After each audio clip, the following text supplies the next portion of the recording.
was interesting. And welcome back to Belmont Bunch. We're going to roll up our sleeves and talk about the expansion draft and who the Islanders are going to protect.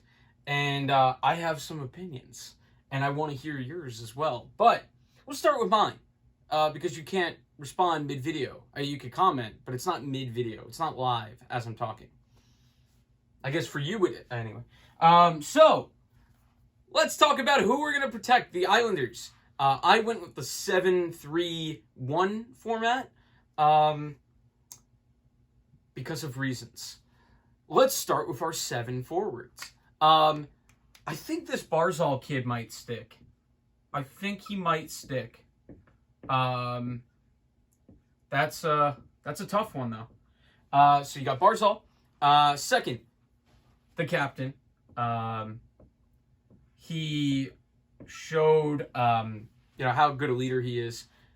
You could see the drop-off for the Islanders before they got Palmieri offensively, but also just leader. They felt a little bit leaderless on the ice, and it's clear, how important Anders Lee is to the team.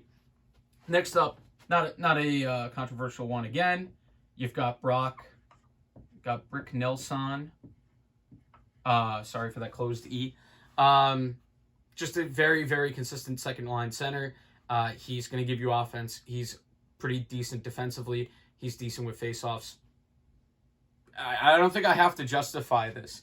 Now, 4, we'll put Pageau at 4. At this point, the order of importance isn't as clear. Pageau, you just signed him to an extension. He's a great third-line center. He was not effective because he was hurt. He's having surgery. He had 28 points this year as your third-line center in a shortened season, so that's not bad. 5. Who are we going to go with next? Bailey.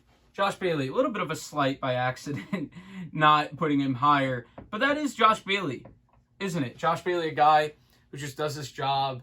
He plays a lot of different positions. He can play he could play any forward position. He was drafted as a center. He could take faceoffs. He could play the wings. Josh Bailey, great guy. Big dad energy. 6. Beauvillier, you have to protect an RFA who is going to be pretty popular. And obviously you want to re-sign somebody that shows up in the playoffs. He's a big game performer. Regular season still could use a little bit more work. And he will find his way up and down the lineup as the year goes on. But you could say that of most players. Anyway, and obviously you're not protecting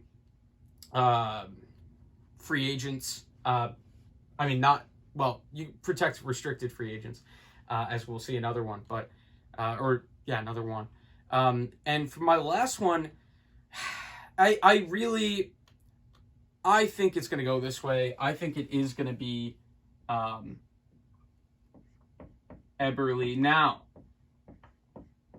the interesting thing there is, and I don't like to project trades, he could be a person that gets traded for the Islanders. You're not going to protect Palmieri because he's our UFA. And I don't think they're going to protect the fourth liners. There's an argument for, obviously Cizikas is a UFA. Clutterbuck has 1 year left at 3.5. I think you're leaving him out there, and if they take him, you go, that's 3.5 more million for us to spend. And the Islanders could use that. And for Martin, it only gives you 1.5, but I don't know if right off the bat, Seattle's going to want 3 years of Matt Martin at 1.5 when I think you saw a difference in Matt Martin when he was in Toronto. I think he's more effective as a unit with this fourth line, and that's going to be one of the challenges for the Islanders is keeping that fourth line together, at least for another season. So those are my forwards. Of note, I didn't protect Otto Kavula, Kiefer Bellows, or am I leaving a prospect out? Dal Cole. If they take him, they take him. So that's forwards. I think I should say this is more based off of what I think Lou is going to do. Sorry, I got the expansion draft program from Cap Friendly up as my guide as well. So now let's protect 3 defensemen. 1, easy. Well, 1 and 2 are easy. Pollock, who's already signed, and Pellich. Another RFA. Obviously, you're looking for a big deal for him, and so you're gonna protect him. The third one. Now, it's been an interesting positional battle this year. It's been between Nick Leddy and Scott Mayfield, and I think coming into the year, you probably would have thought, and maybe through the first few weeks, oh man, yeah, Scott's gonna get exposed. I always get him in NHL 21 when I do the expansion drafts 20 times a day. But I do think Mayfield has kind of won that out. Part of that, there's a lot that goes into that. I think the contract for Nick Leddy being $5.5 million and the possibility of freeing up $5.5 million more dollars, it would make you worse in the short term, because now you have two holes. You know, with Andy Green, we don't know what's going to happen with him. You got two holes on the left side of the defense. So, you know, it's good for the Islanders probably longer term with more money to play with.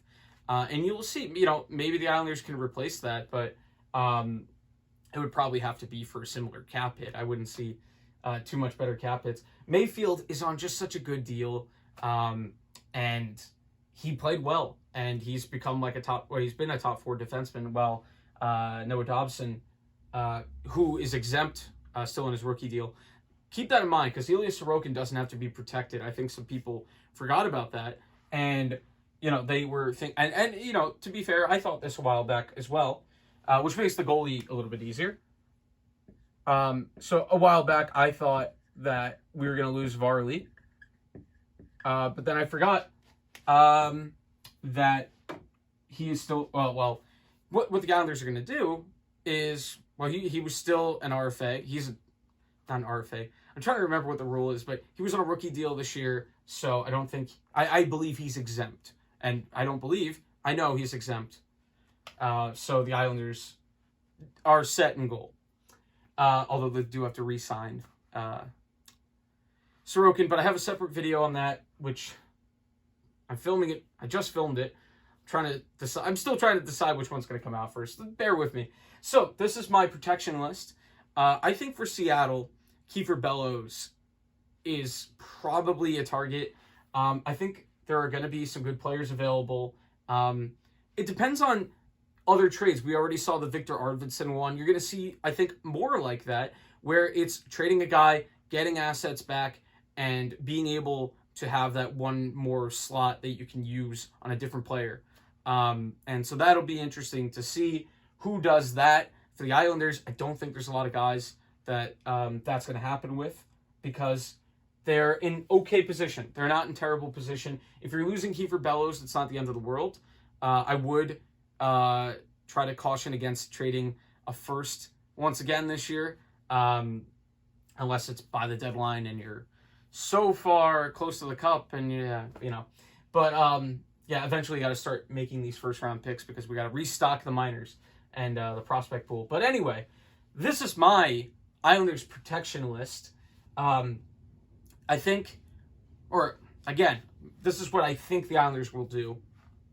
I, in my heart of hearts, kind of want to expose Eberle, but it's a similar thing with Leddy, where it's like, well, you are taking a step back, or the alternative is you expose him, they take him, you now have the money to sign Palmieri. If Lou prefers Palmieri over Eberle, which is possible because Palmieri is Lou's guy and Eberle was not, his acquisition, maybe there's a scenario here where the Islanders protect Matt Martin at 7 and Eberle gets exposed and he gets taken. The Islanders sign Palmieri with the money that was opened up there, and Oliver Wahlstrom gets regular playing time, which I think would be fine. It's not a bad scenario. So that's what I've got. A little bit of a shorter video, but this is what I think the Islanders could do. And yeah, I think that Martin idea of protecting Martin, maybe not the end, maybe not the worst thing ever. You got to be pretty sure though that you're going to bring back Palmieri in that scenario. because you can't go down too many forwards. The Islanders already are looking for production wherever they can offensively. And though Eberle is frustrating, he does seem to always end the year with like, oh, that was a good amount of points, sure. And it's frustrating during it, but you know. Anyway, that's the video. Let me know below which of those two scenarios that I laid out would you do? Protecting Martin or protecting Eberle or protecting Leddy? Make that case if you want. Jerk. Anyway, that's the video. Bye.